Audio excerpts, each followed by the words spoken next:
अगर आप ड्रॉप लेने का सोच रहे हो या फिर नीट नीट का एग्ज़ाम जस्ट दिए हो, तो ये वीडियो समझ लो आपके लिए ही है।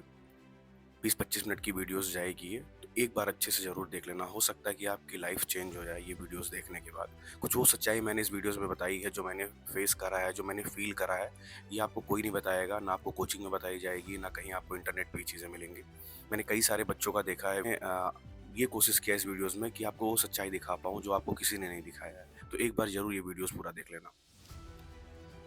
हेलो गाइस, मैं अपने पूरी जर्नी के बारे में बताने वाला हूँ कि जब से मैंने टीचिंग शुरू करी और कब से मैं लेकर के कब तक तैयारी किया और इस नीट के लूप से मैं कैसे निकल पाया। मैं कोई मोटिवेशनल स्पीकर नहीं हूँ और ना ही मैं आपको डिमोटिवेट करने आया हूँ, बट मैं चाहता हूँ कि आप मेरी आवाज़ जो है, जो भी बात है, जो मैं कहना चाहता हूँ आपसे, वो एक बारी सुनो कि जिससे जो गलती मैंने करी है, वो गलती आप लोग ना करें और सच्चाई समझें कि नीट है क्या, ठीक है? तो बिल्कुल ये चीज़ मत सोचिएगा, पहले मैं बता दे रहा हूँ कि मैं आपको डिमोटिवेट करने आया हूँ इस वीडियो के ज़रिए।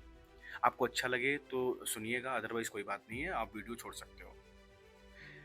मैं 2016 में क्लास 12th पास किया, उसके बाद से मैंने तैयारी करना शुरू किया। धीरे-धीरे नंबर बढ़ने लगे। 2020 में धीरे-धीरे जा करके, हालाँकि मेरा बेस खराब हो गया था, कारण ये था कि मैं गोरखपुर में एक जब कोचिंग में पढ़ना शुरू किया था, तो वहाँ के डायरेक्टर ने मेरे पापा से बोल कर के वो जो है उन्होंने नॉन स्कूलिंग करवा दिया। और जब मैं वहाँ पे पढ़ना शुरू किया उनकी कोचिंग में, तो वो 6 महीने तक, 7 महीने तक बस एनिमल किंगडम वहाँ मुझे पढ़ाया गया। सेल पढ़ाया गया मुझे 4 महीने। मैं आज भी पढ़ाता हूँ बच्चों को, मैं दोनों सब्जेक्ट पढ़ाता हूँ, नीट वाले बच्चों को, बायो भी पढ़ाता हूँ, केमिस्ट्री भी पढ़ाता हूँ। मेरा दोनों सब्जेक्ट अच्छा है, तो ठीक है, मैं मैनेज कर लेता हूँ सारी चीज़ें। तो मुझे अगर एनिमल किंगडम पढ़ाना रहे, तो मैं 7 से 8 दिन में पढ़ा के पूरी एनसीईआरटी कवर कर दूँगा। अगर आप पढ़े हो, तो आपको आइडिया होगा कि एनिमल किंगडम में कुछ नहीं है। बट सोचो कि मुझे 2017 में पूरे 6 महीने तक एनिमल किंगडम पढ़ाया गया। मतलब एक ही टीचर था, वो पूरे साल 5 चैप्टर पढ़ा करके मेरी पूरी लाइफ को स्पॉइल कर दिया, पूरे साल को खराब कर दिया। एंड वहीं से चीज़ें खराब हो गई। जब मेरा क्लास 11 क्लास 12 बिगड़ गया, तो वहीं से नींव मेरी खराब हो गई। और आप भी समझ सकते हो, अगर किसी घर को आप बना रहे हो, अगर नींव खराब है उस घर की, तो ज़ाहिर-सी बात है कि वो घर कभी सही नहीं हो सकता है। आप कितना भी मजबूती दे दो उस घर को, वो घर कभी भी स्ट्रॉन्ग नहीं होगा, वो कभी भी ढह सकता है। सेम कहानी मेरे साथ हुई। उसके बाद में फिर धीरे-धीरे मैंने कोशिश करी, मैं मेरे से गलती ये हो गई कि मैं 2 साल 3 साल रुक करके गोरखपुर, फिर मैं कोटा पढ़ने चला गया। बट वहाँ पे भी चीज़ें समझ में नहीं आ रही थी, क्योंकि चीज़ें इतनी बिगड़ चुकी थी। फिर मैं धीरे-धीरे मेहनत किया खुद से, मैं कहीं कोचिंग जॉइन नहीं किया, धीरे-धीरे यूट्यूब से ही पढ़ना शुरू किया, किताबों को पढ़ना शुरू किया। मैं घर चला आया गोरखपुर, 2 साल मैं कोटा में था। गोरखपुर आने के बाद में 2020 में मेरे मार्क्स जो है लगभग 500 के आस-पास आए। फिर 2020, 21, 22 मुझे समझ में आ गया था तैयारी कैसे करनी है, कैसे क्या-क्या करनी है, मैं धीरे-धीरे मेहनत करने लगा था। बट हर बार यही होता था कि इस साल कर लूँगा, इस बार थोड़ा और मेहनत करूँगा, इस बार हो जाएगा। बट फिर वही कहानी होती थी, फिर वही 5-10 नंबर, 15 नंबर, 20 नंबर से सिलेक्शन रुक जाता था। 5-10 नंबर न मतलब ये ऐसे समझ लो कि 4 क्वेश्चन अगर आपके गलत हो गए, तो आपके 20 नंबर चले गए। और 20 नंबर का मतलब होता है कि कई हज़ार रैंक आप पीछे चले गए। और मैं जनरल कैंडिडेट से था, तो मेरे को कोई वो नहीं था, बस समझ लो कि जो था अपने दम पे सारी चीज़ें करनी थी। अब तो सारी चीज़ें बराबर हो गई, जनरल ओबीसी कुछ पता ही नहीं चलता है, सिर्फ सब सब लगभग सबके कट ऑफ ऊपर जाने लगे हैं, तो कुछ तो पता ही नहीं चलता अब। पहले वेरिएशंस थे, अब नहीं है, बिल्कुल नहीं है। तो हुआ क्या कि मैं जब तैयारी करने लगा, मेरे धीरे-धीरे 5 साल 6 साल चले गए। अब फिर वही था, लोगों का ताना, घर वालों का सपोर्ट खत्म हो जाना कि तुम ही बस नहीं ना सुनना। जब खुद के साथ आप नेगेटिविटी ढूँढ पाने लगोगे, सेल्फ डाउट करने लगोगे, कॉन्फिडेंस खत्म हो जाएगा। यही दिमाग में आएगा कि कर क्या रहा हूँ मैं? दोस्तों से कटने लगोगे, रिलेशन में आना-जाना बंद कर दोगे, बंद कमरे में पड़े रहोगे। ये सारी चीज़ जब होने लगेंगी लाइफ में ना, तो समझ लो कि आप ज़िंदगी जी क्या रहे हो? कुछ भी नहीं। मैं बहुत परेशान आ गया था। फिर मैंने टीचिंग जॉइन करी। हम सोचे मैं एक ऑप्शन लेके अब नहीं चलूँगा, क्योंकि हर साल मैं तैयारी कर रहा हूँ, मेहनत कर रहा हूँ, सोच रहा हूँ कि अब मेरा हो जाएगा, अब मेरा हो जाएगा, बट सिलेक्शन मेरा नहीं हो रहा था। और अपने वहाँ ये है कि जैसे मान लीजिए 620 नंबर कट ऑफ जा रहा है और कोई बच्चा 615 पाया है, तो अपने वहाँ लोग सोचते हैं कि अरे ये फेल हो गया। मतलब कि अरे इसका सिलेक्शन नहीं हुआ। आप खुद दिमाग लगा के देखो, 615 का मतलब फेल थोड़ी ना होता है। ये कहाँ लिखा हुआ है कि जो 620 कट ऑफ गया, 615 पाया वो फेल है। भाई अपने वहाँ उतनी कॉलेजेस नहीं है, उतनी सीटें नहीं है। अगर शायद 2 कॉलेजेस रहते तो 615 पे कॉलेज मिल जाता। लेकिन ये चीज़ आप किसको समझाने जाओगे? कोई नहीं समझेगा इस चीज़ को। ये चीज़ शायद आप ही समझ सकते हो। देखो, जो रिलेशन वाले हैं या जो तुम्हारे दोस्त हैं या जो भी हैं नोन के तुम्हारे, उनको बस इससे मतलब है कि तुम्हारा सिलेक्शन हुआ कि नहीं हुआ। बस बस उनको इससे ही मतलब है। बाकी वो तुम्हारा कितना नंबर आया, क्या है, कैसे आया, कॉलेज मिला नहीं मिला, बस मिला कि नहीं मिला।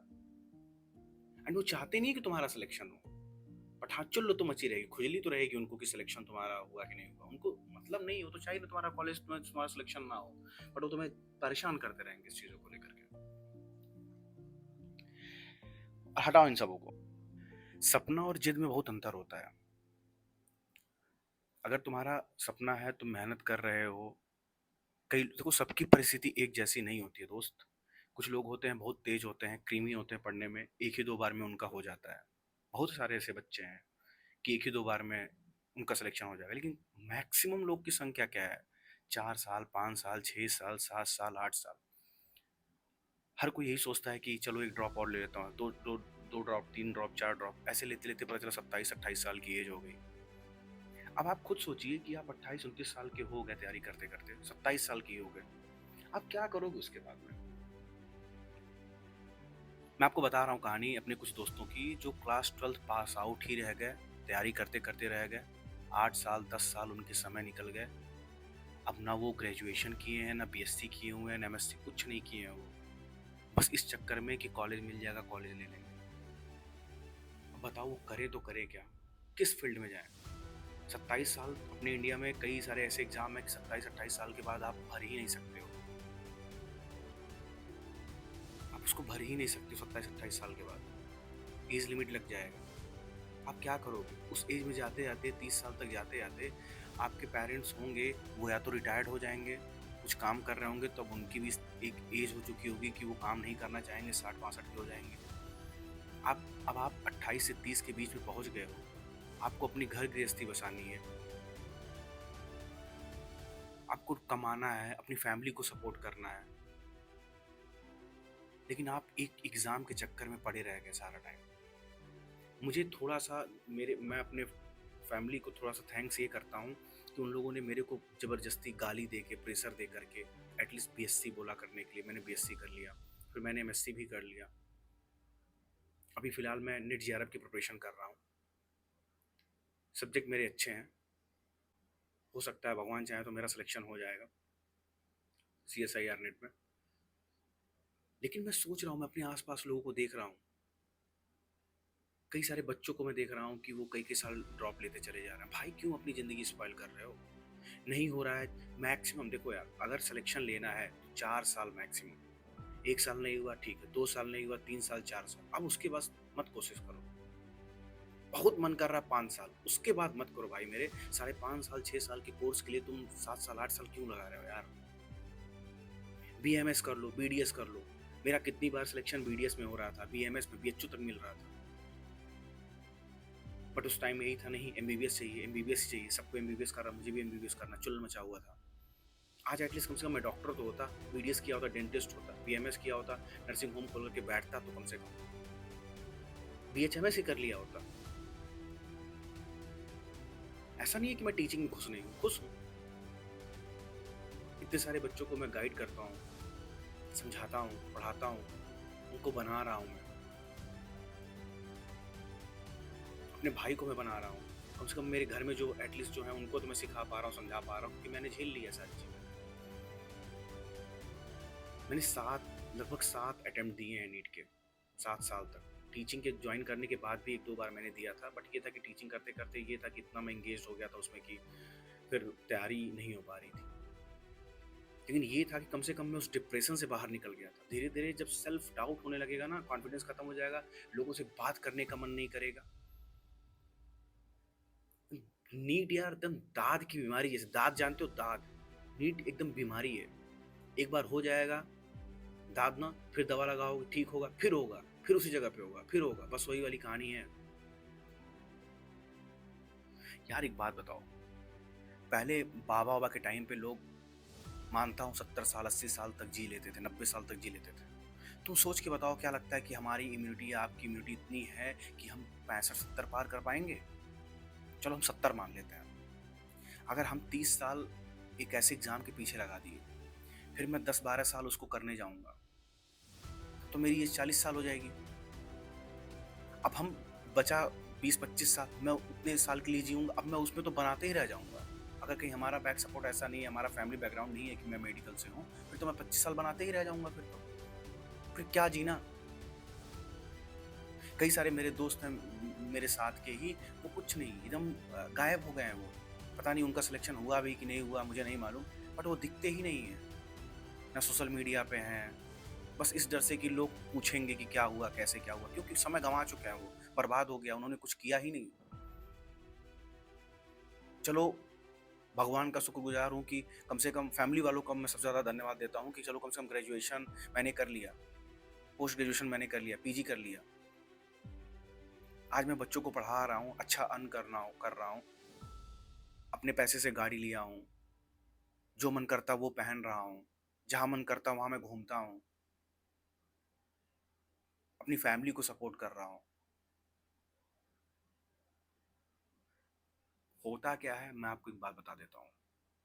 जो भी मैं आज आपको बता रहा हूँ ना, सच बता रहा हूँ, मुझे आज तक ऐसी वीडियोज़ नहीं मिली, ना मुझे ऐसे कोई समझाया। काश अगर पहले समझाया होता तो शायद मैं अच्छा कर लेता। पता है, आपको लगता है कि बस आप तैयारी कर रहे हो, नहीं, आपके साथ-साथ आपकी फैमिली तैयारी कर रही होती है। आपके माँ-बाप, भाई-बहन सब रगड़ रहे होते हैं।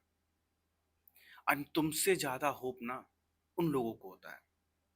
और ऐसे समझो कि एक कोई, जैसे मैं तुम्हें एक बात बताता हूँ, अगर तुम अपने घर में कोई एक पौधा लगा रहे हो, तो पौधे को आप पानी क्यों देते हो?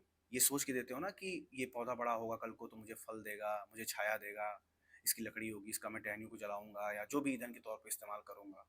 एक उम्मीद में तो। बट अगर ये पता चल जाए कि ये पौधा बड़ा होकर के इसमें जो है ना कुछ फल मिलेगा, ना इससे छाँव मिलने वाला है, ना ही जो है क्या कहते हैं इनके इनकी लकड़ियों को मैं ईंधन के तौर पे इस्तेमाल कर सकता हूँ, कुछ नहीं कर सकते हो। तो क्या तुम पानी डालोगे? नहीं। सेम ऐसे होता है। मैं मानता हूँ कि हमारे पेरेंट्स बहुत अच्छे हैं, बहुत मानते हैं, बहुत प्यार करते हैं, बट एक टाइम के बाद ह्यूमन नेचर ऐसा होता है कि वो भी सपोर्ट करना छोड़ देंगे। जब वो जान जाएँगे कि तुम्हारा सिलेक्शन नहीं हो रहा, तुम नकारा हो, तुम बेकार हो, वो साथ छोड़ देंगे। एंड रिश्तेदार साथ ना रहे तुम्हारे, तुम्हारे दोस्त तुम्हें साथ छोड़ दें, लेकिन जिस दिन पेरेंट्स तुम्हारे साथ छोड़ देंगे या तुम्हें ऐसा फ़ील होने लगेगा कि उनको ये लग चुका है कि तुम बेकार हो, भले तुमने लाख मेहनत किया है, तुम्हारा 1 नंबर से सिलेक्शन रुका हुआ है, उससे मतलब नहीं है। उस दिन याद रखना, तुम्हें इतना ज़्यादा ग्लानि होगा, इतना ज़्यादा रिग्रेट होगा ना कि मैं आपको बता भी नहीं सकता हूँ। फिर यही मन करेगा ₹10,000 या ₹20,000 की भी जॉब मिल जाए ना, बस तुरंत कर लो। कहीं से भी कर लो, बट घर वालों से पैसा ना माँगना पड़े। मैं आपको जो भी बात बता रहा हूँ, एकदम वो सारी बात बता रहा हूँ जो मैंने फ़ील किया, मैंने जो अनुभव किया है, मैं वही बता रहा हूँ। अगर ये वीडियोज़ से मैं 5-6 बच्चों की भी ज़िंदगी अगर बचा लिया, बना लिया, तो समझ लेना ये वीडियोज़ बनाना मेरा सफल हो जाएगा। ये मैं दोबारा रीटेक ले रहा हूँ, यानी कि मैंने एक बार वीडियो दिन में बनाया था, बट उसमें मैंने ज़्यादा ही चीज़ें बता दिया था। शायद वो सुन कर के हो सकता था कुछ लोग जो है डिमोटिवेट भी हो जाएँ। फिर मैंने वो वीडियोज़ अपलोड नहीं करी। अब मैं इस टाइम रात को 1 बजे मैं चीज़ें रिकॉर्ड कर रहा हूँ, आपको ईज़िली समझा रहा हूँ कि एक टाइम के बाद आप सोचना बंद कर दोगे। आप सोचो, आपको मैं एक सरल तरीके से मैं बताता हूँ। ये वन साइडेड लव की तरफ होता है। नीट एक वन साइडेड लव की तरह है, समझिए। हो सकता है कभी ना कभी मैक्सिमम लोगों ने इसको फ़ील किया होगा। मान लेते हैं कोई एक इंसान है, आप उसको प्यार कर रहे हो एंड वो इंसान आपसे प्यार नहीं कर रहा है, वो इंसान दूर होता चला जा रहा है। आपकी चाहतें और बढ़ने लगेंगी, धीरे-धीरे आप उसके पीछे डिस्टर्ब हो जाओगे एंड जब वो तो मिलेगा नहीं एंड जब तुम दोबारा कोशिश करोगे किसी दूसरे इंसान को अपनी लाइफ में लाने के लिए, दूसरे को प्यार करने के लिए, वो भी तुमसे नहीं होगा। क्योंकि आप वो एक इंसान के पीछे इतनी एनर्जी बर्बाद कर चुके हो। सेम कहानी नीट के साथ भी है। अगर आप नीट के चक्कर में 10 साल, 11 साल, 12 साल बर्बाद कर दे रहे हो, तो याद रखना मेरे भाई, जब तुम किसी दूसरी चीज़ में जाओगे, पहली बात तो कई सारे रास्ते बंद हो चुके रहेंगे एंड दूसरी चीज़, तुम्हें वो करने का मन नहीं करेगा। मैं आपको बताऊँ, मैं टीचिंग में हूँ, मैं पढ़ा रहा हूँ, अच्छा है, इज़्ज़त भी मिलता है, पैसे भी हैं, सब कुछ है। शहर में लोग जानते भी हैं, बच्चे इतना सपोर्ट करते हैं, प्यार करते हैं, कोई दिक्कत नहीं है। बट आज भी कभी-कभी मन करता है कि काश मेडिकल में कर लिया होता। महीने में ऐसा 2-4 बार हो जाता है कि मन करता है कि काश मैं डॉक्टर होता। लेकिन ठीक है, जब पैसे आते हैं ना तो सब भूल जाता है कि चलो ठीक है, कम से कम अपनी फैमिली की ज़रूरतों को, अपनी ज़रूरतों को तो पूरा तो कर रहा हूँ। मैं कई सारे बच्चों को देखता हूँ कि 30-30 साल तक रह जाते हैं, नॉर्मली एक स्कूटी में अपनी ज़िंदगी काट दे रहे हैं, या वो भी उनके पास नहीं है, बंद कमरे में है, बस वही एनसीईआरटी लेके पढ़े जा रहे हैं, पढ़े जा रहे हैं, पढ़े जा रहे हैं। भाई यार, तुम 35 साल की एज में, 40 साल की एज में कार से चल के क्या करोगे? तुम घूम के करके क्या करोगे? तुम अच्छा पहन के क्या करोगे? जब तुम्हारी एक एक एज, एक मतलब एक तुम्हारी यंग एज से तुम चले जाओगे एक मैन वाले लाइफ में। यार, अपनी लाइफ एंजॉय भी तो करनी है यार। दोबारा थोड़ी ना पैदा होना है, कौन जान रहा है कहाँ क्या होना है। आपको इसी में जीना है, आपको एंजॉय करना है, एक्सप्लोर करनी है चीज़ों को, आपको अच्छा करना है भाई। डॉक्टर बस, अगर आपको ये लगता है कि बस आपको नहीं वही चाहिए, वही करना, तो भाई कर सकते हो, फिर सब कुछ त्याग दो, कोई दिक्कत नहीं है। फिर आप करो जैसे जो कर रहे हो, कोई दिक्कत नहीं। जब आपको किसी भी चीज़ से, आपको आपके शौक से मतलब नहीं है, आपको आपकी फैमिली से कोई मतलब नहीं है, बैक सपोर्ट अच्छा है, तो ठीक है, करते रहो, कोई दिक्कत नहीं है। आप अब से 2-4 साल आप दे सकते हो, कोई दिक्कत की बात नहीं है। लेकिन एक चीज़ याद रखना मेरे दोस्त, आपको लग रहा है कि अगर आपकी बॉडी में इतनी ही एनर्जी रहेगी हमेशा, आज के 4 साल बाद, 5 साल बाद भी, तो आप गलत सोच रहे हो।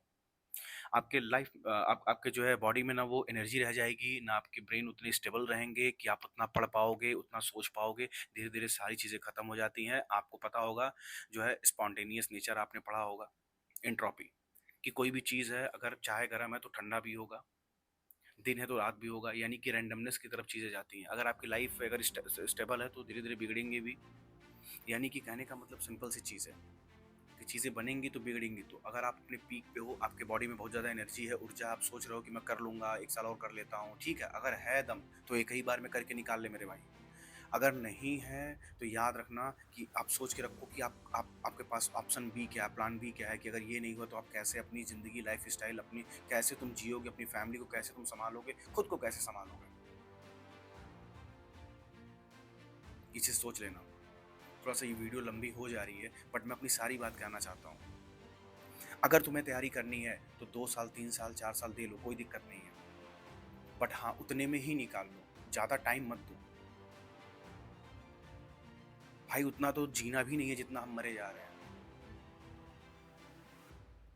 साढ़े 5 साल, 6 साल के कोर्स के लिए तुम 8 साल, 9 साल, 10 साल गँवा दे रहे हो यार, कोई मतलब नहीं है मेरे भाई। इन केस तुम कुछ कर भी लोगे ना, तो भाई सरकार तो देख ही रहे हो, ऐसे ही पड़ी हुई है, कभी पेपर लीक कर दे रही है, कभी कुछ कर दे रही है। क्या ही कर पाओगे? उस पे तो कुछ कमेंट ही मत करो मेरे भाई, उस पे तो हम खुद हम बोलेंगे तो मेरी वीडियो खराब हो जाएगी।